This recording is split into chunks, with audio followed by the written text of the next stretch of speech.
Perjalanan membawaku pulang ke tempat di mana aku dibesarkan sebelum aku harus kembali untuk meraih cita-cita di pulau seberang. Manokwari, yang juga diartikan sebagai kampung tua oleh suku Biak Numfor, menjadi provinsi Papua Barat. Mansinam sebagai ikonik dari kota ini. Di pulau ini terdapat banyak sekali peninggalan yang bersejarah. Pulau Mansinam ini juga dikenal sebagai tempat pertama kalinya Injil masuk ke tanah Papua melalui dua misionaris asal Jerman yang bernama Karl Wilhelm Otto dan Johann Gottlob Gisler pada tanggal 5 Februari 1855. Patung ini merupakan ikon dari pulau ini sendiri dan terkenal hingga mancanegara dan merupakan salah satu patung terbesar di dunia. Kekayaan dan keindahan alamnya membuat saya semakin bangga menjadi anak Papua. Sejauh manapun saya menuntut ilmu, hanya Papualah tempat ternyaman untuk saya pulang. Halo Papua, halo Indonesia, salam dari torang anak-anak Manokwari. Halo guys, A Day in My Life jalan-jalan ke makam Bung Karno. Jadi di makam Bung Karno terdapat perpustakaan proklamator Republik Indonesia yang pertama. Begitu masuk pintu utama dari selatan, maka akan terlihat sebuah patung Bung Karno yang sedang duduk membaca buku. Di halaman tengah perpustakaan terdapat sebuah kolam, dan di tembok sebelah timur ada relief pejuang sang proklamator. Relief ini menggambarkan kisah perjuangan Bung Karno mulai dari belajar di berbagai sekolah sampai perguruan tinggi. Lanjut, kita menuju makam Bung Karno. Sebelum masuk makam, kita wajib lapor kepada petugas.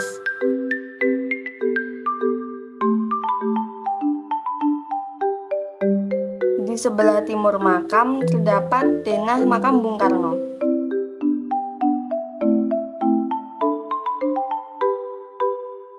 Di sebelah denah juga terdapat foto Soekarno sendiri beserta istrinya. Lanjut, kita menuju ke Gong Perdamaian yang berada di sebelah barat. Keberadaan Gong Perdamaian Dunia yang merupakan gong simbolis persaudaraan dan pemersatu umat manusia. Gong Perdamaian ini sudah diletakkan di Kota Blitar pada tahun 2009 lalu. Di sini juga terdapat patung Soekarno yang berdiri. Setelah dari sini aku mau lanjut ke pintu keluar. Di pintu keluar juga terdapat aksesoris dan oleh-oleh. So, segitu dulu video dari aku. Semoga kalian suka. Bye-bye. Kamera dulu ternyata. Terima kasih Anda tidak menginjak rumput. Nyebur. Kita berjasa, guys.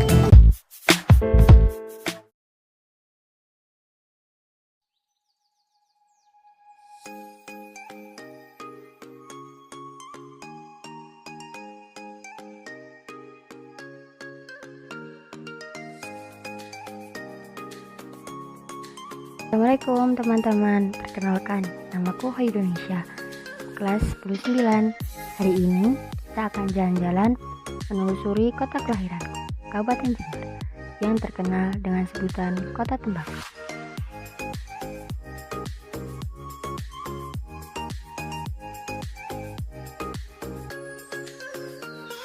Yuk kita lanjutkan perjalanan kita menuju masjid kebanggaan kami, Masjid Jami Al-Baitul Amin.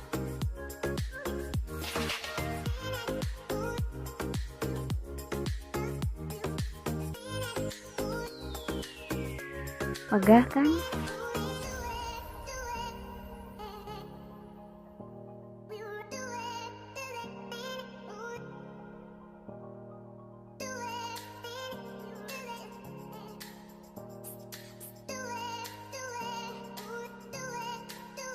Selanjutnya, kita menuju ke Pendopo Wahyu Wibawa Graha, di mana tempat Bupati melaksanakan tugasnya.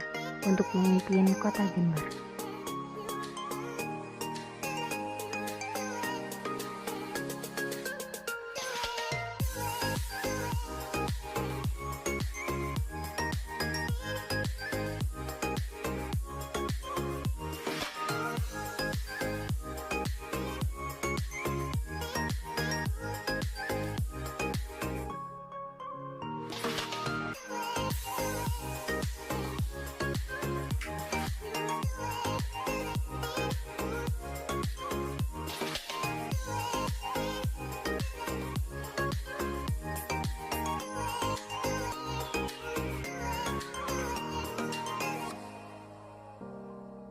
Sampai bertemu kembali di perjalanan kearifan lokal kabupaten lain.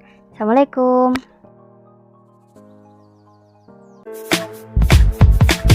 Halo guys, jadi sekarang kita berada di Umalengge, bertempat di Kecamatan Wawo, Kabupaten Bima, di Nusa Tenggara Barat. Jadi Umalengge itu adalah rumah tradisi orang di suku Bojo atau suku Bima. Lebih detailnya lagi di sebelah sana.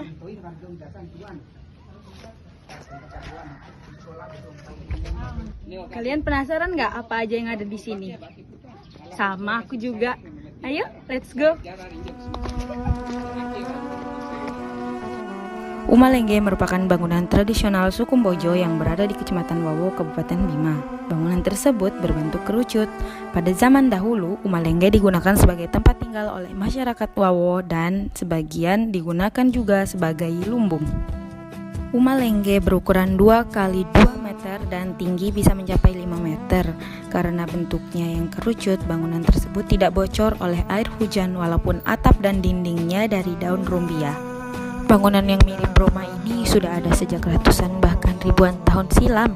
Walau terlihat sederhana, bangunan ini pasti membutuhkan arsitek yang unik dan harus ada keahlian khusus untuk membuatnya. Semua bahan bangunannya merupakan kayu dan bambu serta rumbia atau ilalang sebagai bahan atap dan dindingnya.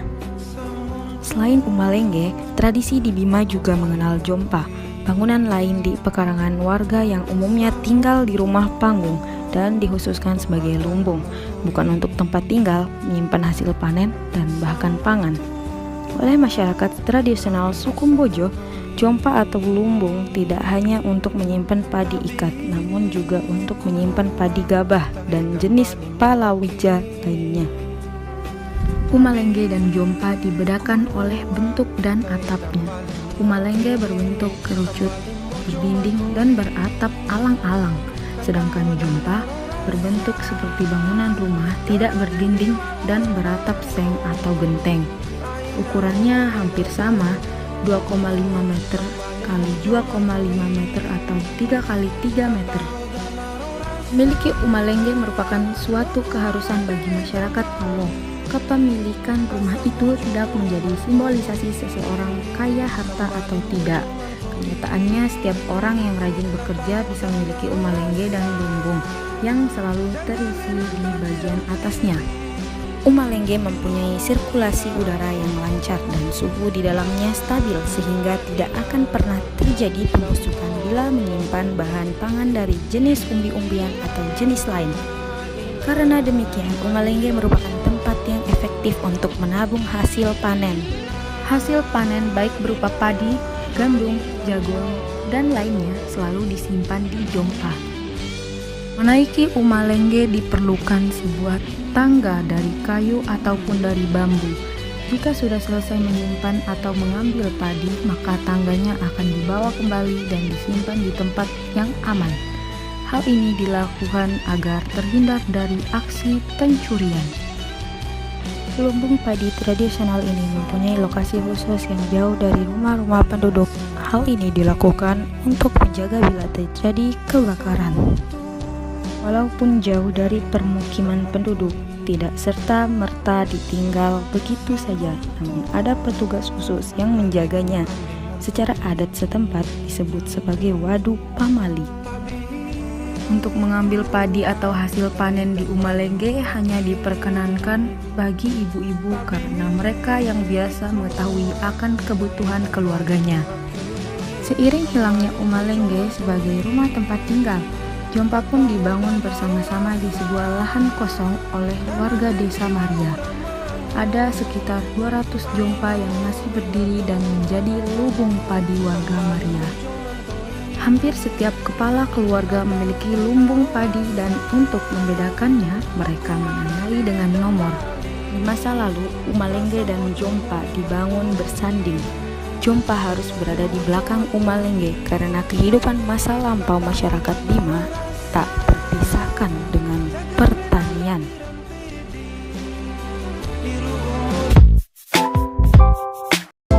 Hai guys, temenin aku jalan-jalan ke Museum Batik. Let's go.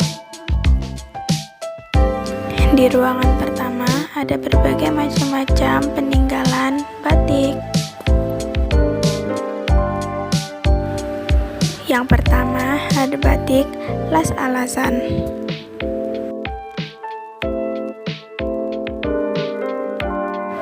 Yang kedua ada batik model kupu kehidupan.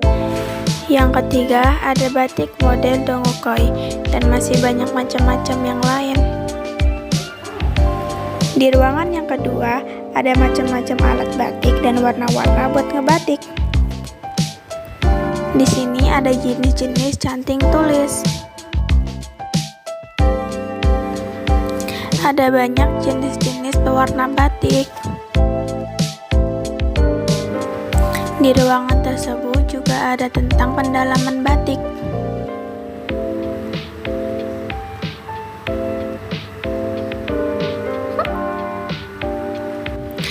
Dan yang terakhir ada pusat oleh-oleh, ada berbagai macam batik.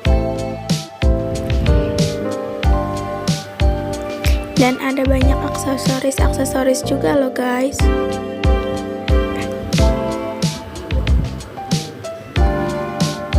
Kayak yang satu ini, kerudung.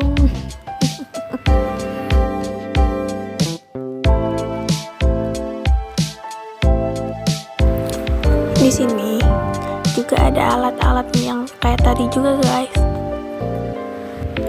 Segitu dulu ya guys.